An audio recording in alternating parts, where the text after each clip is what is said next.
Good morning students. हम class 11th का नया चैप्टर आज स्टार्ट करेंगे, ट्रायल बैलेंस। ठीक है, छोटा सा टॉपिक है। ठीक है, ट्रायल बैलेंस देखो, ट्रायल बैलेंस क्या है। ट्रायल बैलेंस एक ऐसी स्टेटमेंट है जो डेबिट और क्रेडिट का बैलेंस है। देखो, trial balance is a statement prepared with debit and credit balance. जो आपका डेबिट और क्रेडिट का जो बैलेंस आता है of the ledger accounts. Ledger accounts में the arithmetical accuracy of the books, मतलब कि अर्थमेटिकल जो भी एक्यूरेसी है उसको ठीक करने के लिए आपकी जो अर्थमेटिकल एक्यूरेसी है वो ठीक हो जाती है। ठीक है, अगर आप ट्रायल बैलेंस बनाते हो तो ये एज ए समरी आप इसको यूज करते हो कि डेबिट का बैलेंस और क्रेडिट का बैलेंस इसमें आपका बिल्कुल इक्वल आता है। ठीक है, जो भी आप टोटल करोगे डेबिट और क्रेडिट का इक्वल आएगा।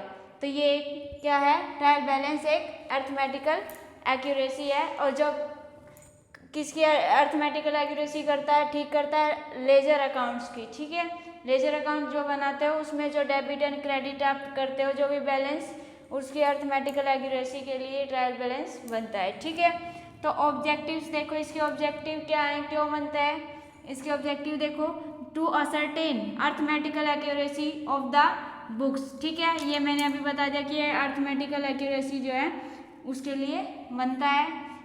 To help the prepare the final account, और जो आप फाइनल अकाउंट बनाओगे उसको बनाने में भी ये आपकी हेल्प करेगा। ठीक है, नेक्स्ट देखो, to provide summary of each account. ये आपको क्या प्रोवाइड करेगा, समरी। एज ए समरी आप जो है इसको यूज करोगे to help in identifying error, और आपके जो एरर, आप जो भी एरर वगैरह करते हो उसको भी फाइंड आउट करने में ये आपकी हेल्प करता है। ठीक है, ये इसके ऑब्जेक्टिव्स थे।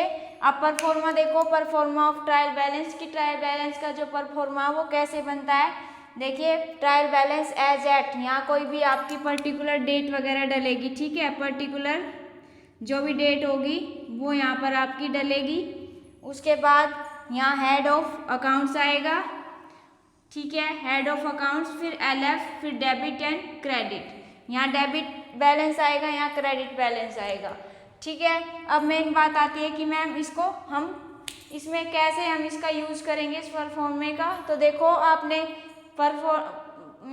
जो मॉडर्न रूल है वो किए थे, मैंने आपको मॉडर्न रूल्स बताए थे कि मॉडर्न रूल्स कौन से होते हैं, आपने पढ़ा भी होगा। मैंने आपको बताया था कि क्लियर के हिसाब से जो है आप डेबिट एंड क्रेडिट बताओगे कि डेबिट और क्रेडिट जो है कौन डेबिट होएगा कौन क्रेडिट होएगा। तो क्लियर की फुल फॉर्म क्या थी, देखो, क्लियर की फुल फॉर्म क्या थी। C से कैपिटल, L से लाइबिलिटी, E से एक्सपेंस, A से एसेट और R से रेवेन्यू। ठीक है, अब आपका जो क्लियर है, देखो जो आपका क्लियर है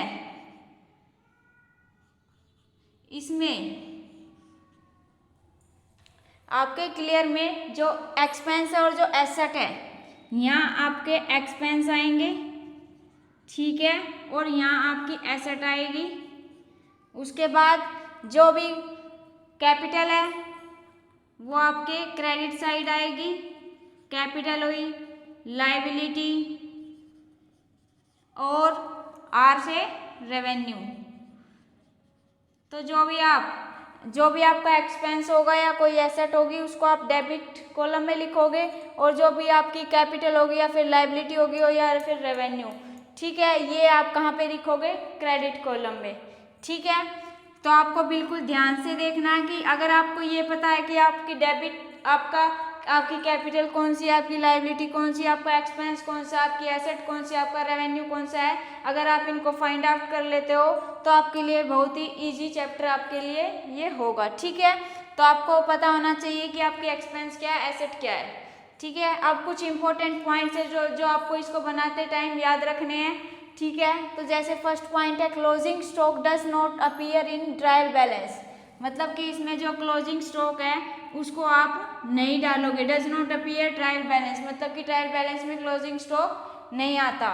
ठीक है, because it is already included in purchase, मतलब कि आपकी जब भी परचेज करते हो कोई भी माल तो उसमें इंक्लूड होता है जो क्लोजिंग स्टॉक है वो। देखो कैसे इंक्लूड होता है, मान लो आपका शुरुआत में आपके पास कोई भी जो स्टॉक नहीं है। ठीक है, यहाँ आपके पास कोई स्टॉक नहीं है, लेकिन कुछ दिन बाद आपने 3 डब्बे जो है वो खरीदे। ठीक है, यहाँ आपने परचेज की, परचेज करने के बाद आपने इनको जो आपने 3 डब्बे खरीदे हैं उसमें से आपने 1 डब्बा बेच दिया। ठीक है, यानी 1 डब्बे की आपने सेल कर दी। आपने 1 डब्बे की सेल कर दी तो आपके पास शुरुआत में कितने डब्बे थे? 3। आपने बेच कितना दिया? 1। अब आपके पास कितने बचे? 2 डब्बे बचे। तो ये 2 डब्बे आपके क्या हैं? Closing stock. तो ये जो 2 डब्बे आपके बचे ये क्लोजिंग स्टॉक है। अब आप देखो कि आपने ये परचेज में 3 डब्बे टोटल लिख दिए थे कि आपके पास 3 डब्बे हैं।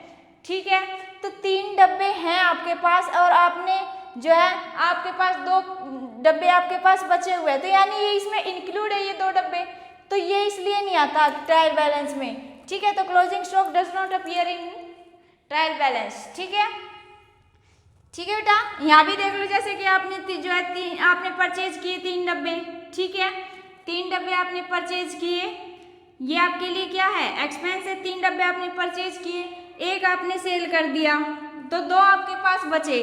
ठीक है, 2 आपके पास बचे तो आप यहाँ इसमें नहीं दिखाओगे जो आपके 2 बचे हैं, ये आपका इसमें इंक्लूड हो चुका है। ठीक है, तो इसलिए आपको ट्रायल बैलेंस में क्लोजिंग स्टॉक को नहीं दिखाना है। ठीक है, नेक्स्ट देखो कॉस्ट ऑफ गुड्स सोल्ड।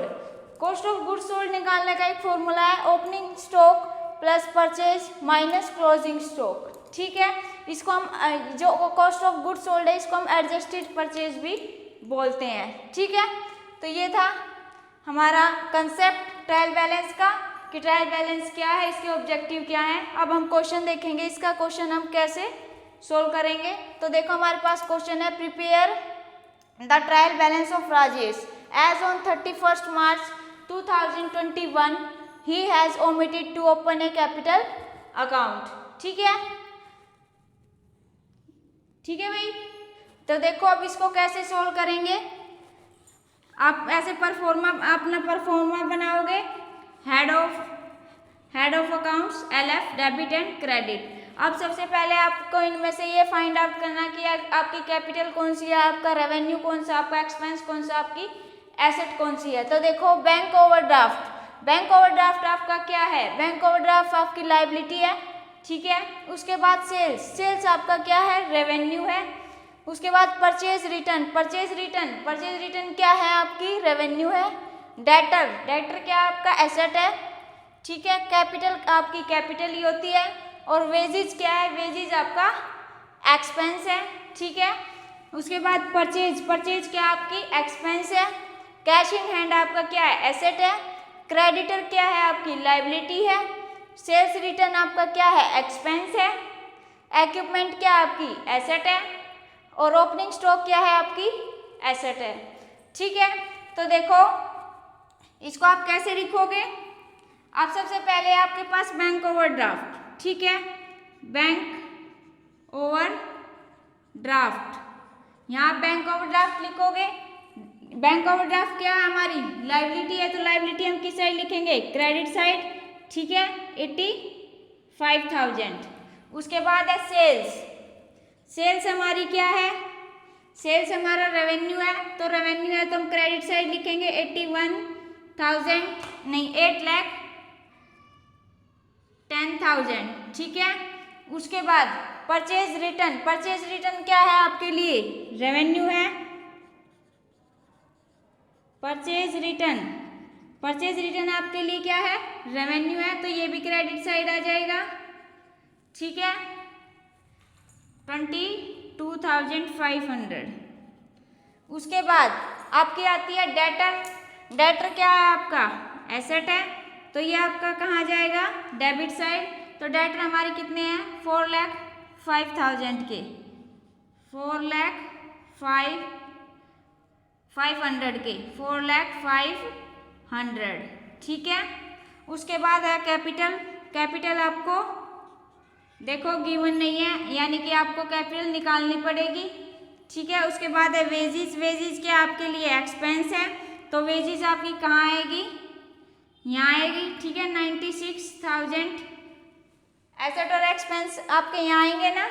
ठीक है, ई और ए आएंगे आपके यहाँ पे। ठीक है, यहाँ आएगा आपका सी, एल और आर।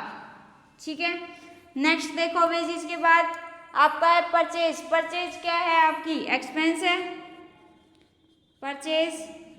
तो आपकी यहाँ आएगी कितनी है, 44,000, 4,45,000। ठीक है, आ गया cash in hand. Cash in hand आपकी क्या है, एसेट है। ठीक है, तो यहाँ आ जाएगी cash in hand. Cash in hand है 8,500।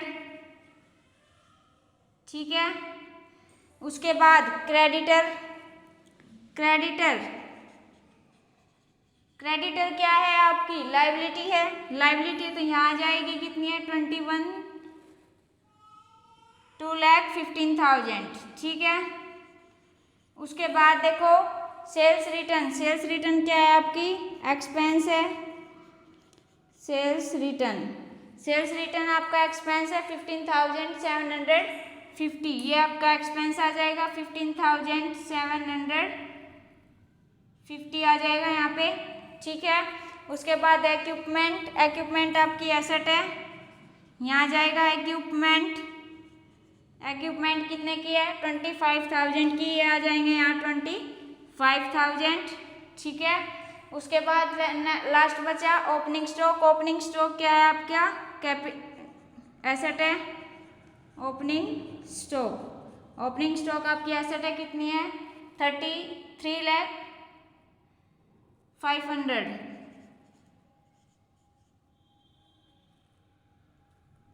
3,500। ठीक है, तो ये थी हमारी डेबिट साइड में जो हमने एक्सपेंस और एसेट लिखे हैं, और ये थे हमारे कैपिटल, लायबिलिटी और रेवेन्यू हमने क्रेडिट साइड लिखे हैं। उसके बाद जो टोटल करेंगे हम, ठीक है, टोटल हमारा आएगा 1,29,129,1250। ये लिख रखा मैंने इसका टोटल। ठीक है, ये इसका टोटल है। तो ये दोनों साइड हम सेम टोटल लिखेंगे 129,1250। उसके बाद हमारी जो कैपिटल है, हमारे पास कैपिटल नहीं थी जो, तो हम इसके टोटल में से इसको माइनस करेंगे। तो ये आएगा हमारा, देखो कैपिटल 1, यहाँ हमारी कैपिटल 158,750। ठीक है, तो ये थी हमारी कैपिटल। इस तरह आपको जो है ट्रायल बैलेंस का अपना परफॉर्मा बनाना है, और यहाँ आपकी पर्टिकुलर डेट आएगी। पर्टिकुलर डेट आपकी 31 मार्च। ठीक है, ये था आपका ट्रायल बैलेंस। तो आपको सबसे पहले क्लियर का पता होना चाहिए कि क्लियर में क्या आता है, कैसे आता है। ठीक है, तो आज का टॉपिक हमारा यहीं तक था। नेक्स्ट क्लास में हम और भी क्वेश्चन प्रैक्टिस करेंगे। ठीक है, और आप भी और भी क्वेश्चन प्रैक्टिस कर सकते हो, इसमें कोई ज़्यादा मुश्किल नहीं है। ठीक है, तो ठीक है, अगर आपको हमारी क्लास अच्छी लग रही है तो आप हमारे चैनल को सब्सक्राइब करो, शेयर करो, ज़्यादा से ज़्यादा लाइक करो। ठीक है, थैंक यू।